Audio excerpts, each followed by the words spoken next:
안녕하세요. 오토기업 김정민입니다. 샤오미 SU7 후속 소식들이 아주 뭐라 그래야 되나요? 대단합니다. 24시간 만에 9만 건이 예약이 됐는데 60%가 취소를 했다. 이런 얘기도 있고 200만 유튜버를 보유한 인플루언서가 서킷까지 갔는데 브레이크가 말을 안 듣더랍니다. 그래서 벽을 쳐박았는데 브레이크 담력이 페달 담력이 문제가 없었는데 그래서 제대로 밟았는데 브레이크가 안 듣더래요. 분명히 브레이크가 열화가 돼서 듣지 않는데 페달 담력에 변화가 없으니까 운전자가 이걸 예측을 못 한답니다. 아니 브레이크가 열화가 돼서 페이드든 뭐든 베이퍼락이든 이런 현상이 벌어지면 페달 담력이 변화해서 브레이크가 지금 이상하구나 맛이 갔구나 알려줘야 되잖아요. 스펀지처럼 막 쑥쑥 들어간다든지. 근데 페달 담력은 정상인데 브레이크가 말을 안 듣는 현상. 이게 도대체 뭡니까 이거? 자동차의 가장 기본이 잘 달리고 잘 돌고 잘 서는 거 아닙니까? 그 중에 제일 중요한 게 잘 서는 건데 3년 만에 전자제품 만들던 회사가 자동차를 만들어내서 대단하다고요? 저희가 뭐라고 얘기를 했어요? 자동차는 그런 게 아니라고. 우리의 생명을 담보로 나와 내 가족 그리고 이웃과 그들의 재산 이걸 지켜야 됩니다. 그러니까 수십 년간 검증이 돼야 된다고 말씀을 드렸잖아요. 단순히 이 부품 저 부품 가져다가 조합을 해서 그걸 조립을 해서 내놓는다고 해서 쓸만한 자동차가 나오는 게 아닙니다. 검증을 받아야 됩니다. 그리고 수십 년간 로드 데이터를 통해서 이 자동차가 이동수단으로 이용됐을 때 사람들의 생명을 얼마나 잘 지킬 것인지에 대한 그런 검증을 받아야 됩니다. 그리고 기업마다 브랜드마다 축적된 데이터를 통해서 스텝 바이 스텝으로 올라가야죠.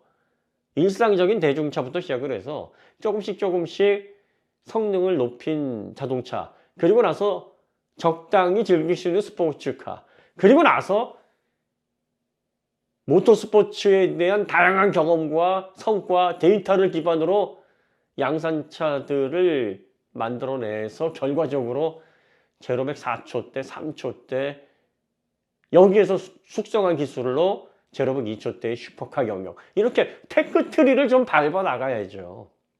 자동차가 무슨 냉면 한 그릇 뚝딱 마는 것도 아니고 사람의 생명을 싣고 다니면서 그 엄청난 힘으로 관성을 저항하면서 그렇게 빠르게 달리고 돌고 서야 되는 2톤이 넘어가는 이 쇳덩어리를 움직여야 되는데 이걸 전자제품 로봇 청소기 만들고 스마트폰 만들고 공기청정기 만들고 드라이어 만들고 이런 업체가 3년 동안 뚝딱뚝딱 해가지고 보통의 전통적인 내연차 업체들도 감당하거나 엄두를 내기 힘든 제로백 2.78초나 되는 670마력이나 되는 이 차를 아무런 문제 없이 뚝딱 만들어냈다라고 믿고 이걸 박수치고 이걸 소개하고 이걸 사람들에게 봐라 얼마나 대단하냐라고 평가를 한다라는 것 자체가 코미디 아닙니까? 어떤 결과가 나올지 너무나 뻔한 거 아니에요?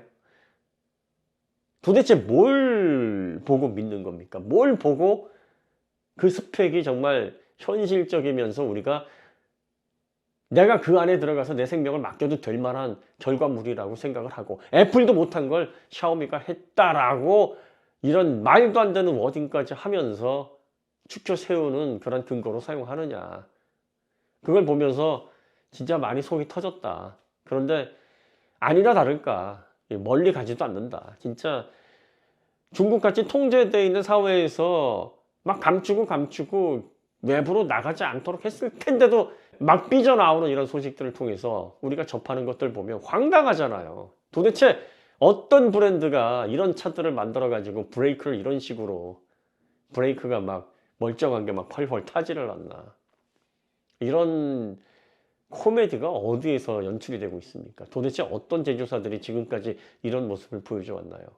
그러니까 중국은 지금 검증을 받아야 됩니다, 여러분들. 검증받지 않고 겉만 그럴싸하게 중국은 IT 관련해서 그리고 전 세계의 OEM, ODM을 다 도맡아서 했었던 지구의 공장이었어요. 그러다 보니까 외형을 그럴싸하게 만들고 뭐 가죽 피혁 제품을 통해서 시트를 예쁘게 만들고 도색을 하고 화면을 통해서 유리유리한 그런 인포테인먼트가 구현되는 것처럼 보여지고 전자제품 관련해 가지고 뭔가 최첨단 기능들이 구현이 되어 있는 것 같은 이런 액션은 얼마든지 할 수가 있습니다. 그러나 자동차의 가장 핵심이 되고 기본이 되는 생명을 지키면서 100년 이상 혹은 최소 3, 40년 이상 전 세계 글로벌 시장에서 소비자들에게 또 필드에서 그 많은 주행 데이터를 통해서 충분히 믿고 쓸만한 이동수단이다라는 검증을 그 어디에서도 받은 바가 없습니다.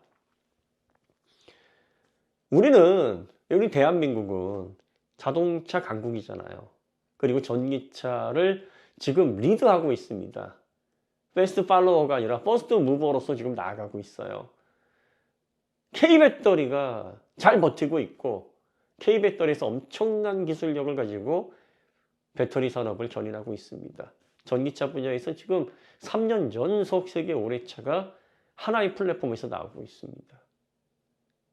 이런 대한민국 국민이 이제는 가 시작해서 조잡한 결과물을 통해서 겉만 그럴싸해 보이는 그런 전기차에 왜 자꾸 관심을 보이고 그걸 왜 자꾸 배우라 그러고 이렇게 하지 않으면 우리가 큰일 났다라고 왜 자꾸 근거도 없는 소리로 위기감을 조성하는 게 이게 뭐냐는 거예요.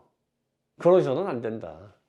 유럽이 지금 중국의 전기차를 엄청 기대고 있는 것 같은데 유럽도 굉장히 영악합니다. 중국을 이용할 생각을 하지 중국에게 미래를 걸려고 하지 않아요. 그 대표적인 예가 포르쉐가 마칸을 CATL 811 배터리를 실게 했습니다. 근데 그것도 중국 내에서 수입하는 게 아니라 독일 공장 차려놓고 품질 검수 자기들이 하겠다라고 해서 싣고 있어요. 그리고 타이칸에는 중국 배터리를 아예 안 씁니다. 지금 타이칸에도 811 배터리가 들어가는 걸로 보이는데 CATL을 못 써요. 왜냐하면 CATL에서 타이칸에 맞는 C레이트를 감당할 수 있는 배터리를 생산을 못 합니다. 페이스리프트 모델 전의 타이칸에는요, LG 에너지솔루션의 NCM712 배터리와 대주전자 재료의 실리콘 5%가 도핑된 음극재 요게 결합되어 있는 배터리였습니다. 그 높은 560kW나 되는 출력을 물론 런티 컨트롤에서 잠깐 발휘되는 거긴 하지만 10초간 95kWh 배터리로 감당할 수 있게 한 비결이 바로 거기 있습니다. 근데 이제 페이스리프트 되면서 C레이트가 더 많이 올라갔어요. 이제는 580kW가 정적 출력이 되고 780kW로 런치 컨트롤 10초간. 아니 근데 배터리는 조금 더 늘었어요. 105kW 배터리니까. 아니 이거는데 C레이트가 더 많이 올라갔잖아요. 그러면 CATL의 811 가지고는 안 됩니다. 역시 대주전자 재료에서 실리콘 도핑을 8%까지 높인 음극재를 개발을 해냈거든요. 그런데 이 실리콘은요 10% 도핑 비율이 넘어가게 되면 이 실리콘이 어떤 특징을 가지고 있냐면 고시레이트에서 충반전을 반복하다 보면 400%까지 부피가 증가해서 음극을 손상시킬 수 있습니다. 그러니까 이 도핑 비율을 아마 아주 정밀하게 그러면서도 높은 C레이트를 견딜 수 있도록 아주 세심한 기술로 도핑을 해내야 됩니다. 이걸 대주전자 재료에서 정말 전 세계에서 가장 잘하거든요. 그러니까 이 8% 정도로 도핑된 이 음극재가 들어간 811 배터리라면, 전지라면 지금의 페이스리프트 타이칸의 그 C레이트를 감당하는 그 정도의 시나리오가 나옵니다. 그러니까 타이칸, 포르쉐도 아는 거예요. 우리 브랜드에 미래가 걸려 있고 브랜드의 상징성이 걸려 있는, 그래서 기술 관련해 가지고 정말 멱살 잡고 끌고 나가야 되는 모델은 중국에 맡길 수 없다라는 걸 알고 있는 겁니다. K배터리 외에는 답이 없어요. 60년 된 현대차도 여러분들 못 믿어가지고 ICCU가 단 한 건의 사고를 일으킨 적이 없어요. 그걸로 인해서 부상을 당한 사람도 없습니다. 그런데도 지금 난리지 않습니까? ICCU 때문에 막 분노를 표명하는 분들이 얼마나 많습니까? 물론 사고가 없었다 그래서, 그리고 또 부상자가 없었다 그래서 가볍게 넘어갈 사안이 아닙니다. 사람들의 안전이 걸려 있으니까 엄중하게 봐야 됩니다. 잘하시는 거예요. 그런데 왜 중국차에서는 그런 기준을 적용하지 않느냐? 샤오미의 SU7이 브레이크 담력에 변화가 없다는 거예요. 아니, 브레이크가 지금 안 떴는데 담력은 정상적인 시그널을 보여준다는 겁니다. 그러면 운전자가 뭐가 됩니까? 내 차가 지금 어떤 상황인지를 전혀 피드백으로 그걸 얻어낼 수가 없으니까 그냥 멍청하게 멍 때리고 있다가 큰일 나가는 거예요. 이런 전기차를 670마력을 실어놓고 뭐 제로백 2.8초라고 광고를 하면서 사라고 하는 그러한 굴기를 하는 것이 중국입니다.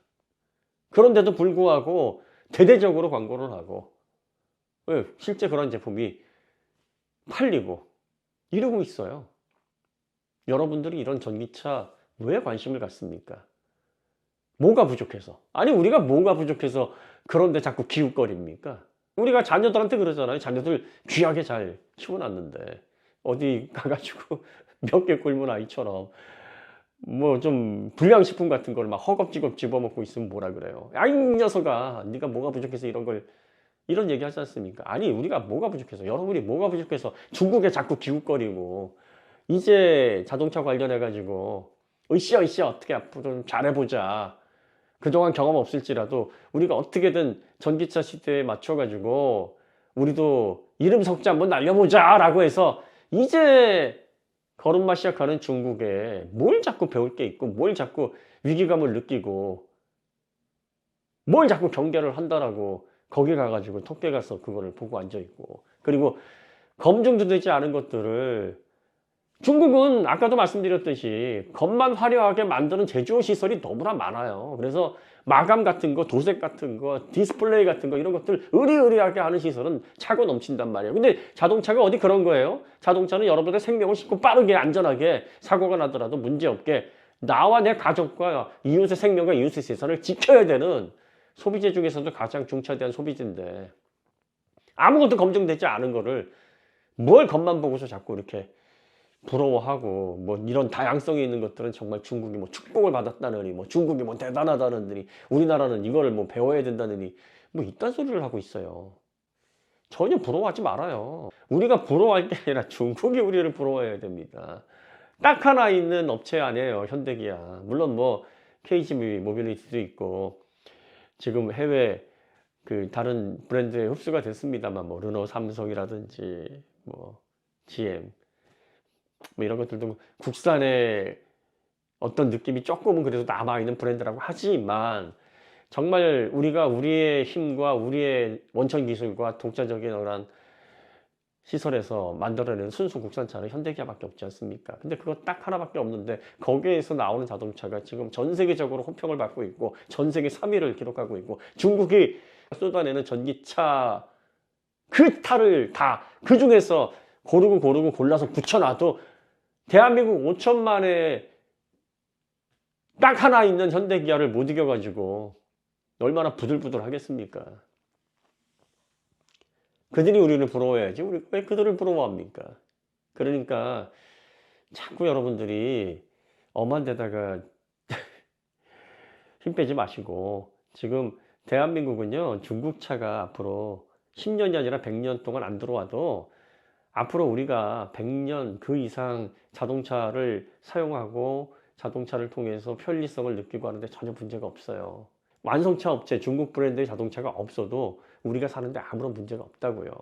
그러니까 중국은 중국 나름대로의 체제와 사회 그리고 또 경제 구조를 가지고 있습니다. 그러니까 중국 자동차는 중국 사람들에게 혜택과 복지와 그리고 또 여러 가지 다양한 편리성을 제공을 할 거예요.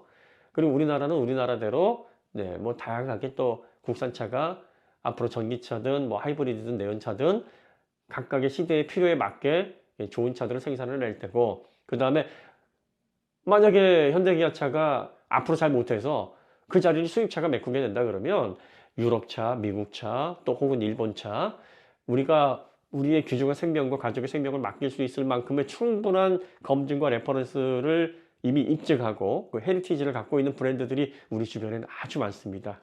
그러니까 중국이 10년 내에 자동차에서 힘을 내서 정말 좋은 제품을 만들어낸다 하면 우리는 선택지가 하나 더 늘어나는 겁니다. 그러면 소비자들에게 중국차가 선택지가 하나 더 늘어나서 좀 더 값싸게 중국차를 이용할 수 있는 좋은 시대가 왔구나라고 생각을 하고 중국차에 관심을 가지면 되는 겁니다. 만에 하나 그런 시대가 안 오더라도 우리에게는 전혀 문제가 없습니다. 자동차와 관련해서 요만큼의 답답함도 없어요. 그러니까 중국차를 예의주시하고 중국차를 관심 있게 보고 우리 소비자들은 안 그래도 됩니다. 여러분들 그렇게 안 하셔도 돼요. 일부 유튜버들이나 일부 언론에서 그렇게 하지 않으면 큰일 나는 것처럼 중국이 무섭습니다, 여러분. 중국이 대단합니다. 중국 이러다가는 우리가 넋놓고 있다 당합니다. 우리 소비자들은 그럴 일이 없습니다. 산업에 계신 분들은 얼마나 그런 거 잘하시는지 몰라요. 우리 대한민국 국민들의 국민성은 아주 그냥 준비할 수 있는 모든 것들은 다 준비합니다. 왜 전 세계적으로 여러분들 1박 2일 여행 갈 때 가장 많은 짐을 가지고 다니는 민족이 누군지 아십니까? 한국인들이에요. 별의별 상황을 다 상정합니다. 그래서 트렁크 열어보면 이게 한 달짜리 짐인지 아니면 2박 3일짜리 짐인지 구분이 안 갈 정도로 정말 모든 상황들을 다 상정해서 짐을 싸요. 이게 한국인들의 특징입니다. 경쟁할 때도 마찬가지예요. 절대로 우리가 산업 현장에서 경쟁하시는 분들은요, 아주 허접한 업체라고 해도 절대로 가볍게 안 봅니다. 모든 경우의 수를 다 생각하고 그리고 준비할 수 있는 모든 태세를 다 갖춥니다. 현대 기아 보십시오. 수소면 수소, 내연차면 내연차, 하이브리드면 하이브리드, 전기차면 전기차. 준비 안 된 게 없어요. 다 해. 어떤 시대가 와도 다 대응할 수 있습니다. 이런 민족이 없어요. 국뽕이라고 하는 사람들 있잖아요. 이거 다 이상한 사람들입니다. 한국말하는 중국인들일 확률 높고, 그리고 겉멋에 빠져가지고 내가 그래도 깨어있는 지식인일 걸 하고 착각하는 어설픈, 아직은 지적으로나 그리고 사회적인 위치적으로나 자리를 못 잡은 그런 어린아이와 같은 정신 자세를 가지고 있는 사람들이 정말 앞뒤 못 가리고 하는 얘기들입니다. 국뽕으로 하는 얘기가 아니에요. 지금 전기차 시대 맞이해서 자동차 시장은 우리가 잘 준비하고 있고, 전기차 관련된 인프라, 배터리 우리가 잘 진행하고 있습니다. 여러분들이 좋은 상품을 구별해서 정말 가격 대비 가치가 높은 제품의 무엇인지를 구별할 줄 아는 그 눈만 가지시면 됩니다. 소비자들이 할 수 있는 가장 산업에 기여하는 그러한 행동이 바로 그겁니다. 전기차든 내연차든 자동차를 잘 이해하고 정말로 내 돈을 지불하고 구입할 수 있을 만한 제품을 집어주는 것, 그래서 선순하게 되게 하도록 만드는 게 정말 성숙한 소비자들이 할 수 있는 최선입니다. 그렇게 해야 산업이 발전합니다. 중국차에 더 이상 여러분들 무서워도 하지 마시고, 경계 같은 거 그건 다른 사람들이 다 할 사람들이 하니까 그것도 필요 없고, 중국차 스펙 좋아 보인다고 그냥 남의 말 듣고서 양껏 관심 가져볼까 하실 필요도 없어요. 돌아다니다 보면 제가 늘 말씀드리잖아요. 객기 있는 사람들이 아마 써볼 겁니다. 또 중국차 좋다고 하는 사람들이 하나씩 타고 데일리로 이용하면서 얘기해 주겠죠. 그런 거 한 10년 정도 지켜보시면 답 나와요. 시간이 다 알려줄 텐데 뭘 성급하게 벌써부터 아주 막 조급증이 걸려가지고 지금 중국을 인정하지 않으면 큰일 나는 것처럼 이런 분위기에 휩쓸리십니까? 그죠? 아니, 샤오미는 좀 그래도 몇 달 갈 줄 알았는데 나오자마자 이렇게 막 팡팡 터지니까 좀 흥미롭기도 하고 어떤 면으로서는 또 김이 새기도 합니다. 이 전자업계가 멋모르고 덤벼들었으니 당연한 결과이기도 하거니와, 애플이 얼마나 현명한 걸 다시 한번 느끼게 합니다. 애플이 못한 걸 샤오미가 한 게 아니라 애플이 이렇게 저렇게 10년 동안 정말 심사숙고해서 이건 아니다라고 하는 걸 샤오미가 3년 만에 덤벼들더니 앞으로 또 어떤 일들로 우리를 즐겁게 해줄지 아주 기대가 됩니다. 시간은 우리 편이니까 한번 지켜보시죠, 여러분들. 자, 오늘 이야기 여기서 마치도록 하고요. 다음에 더 좋은 콘텐츠로 찾아뵙겠습니다. 감사합니다.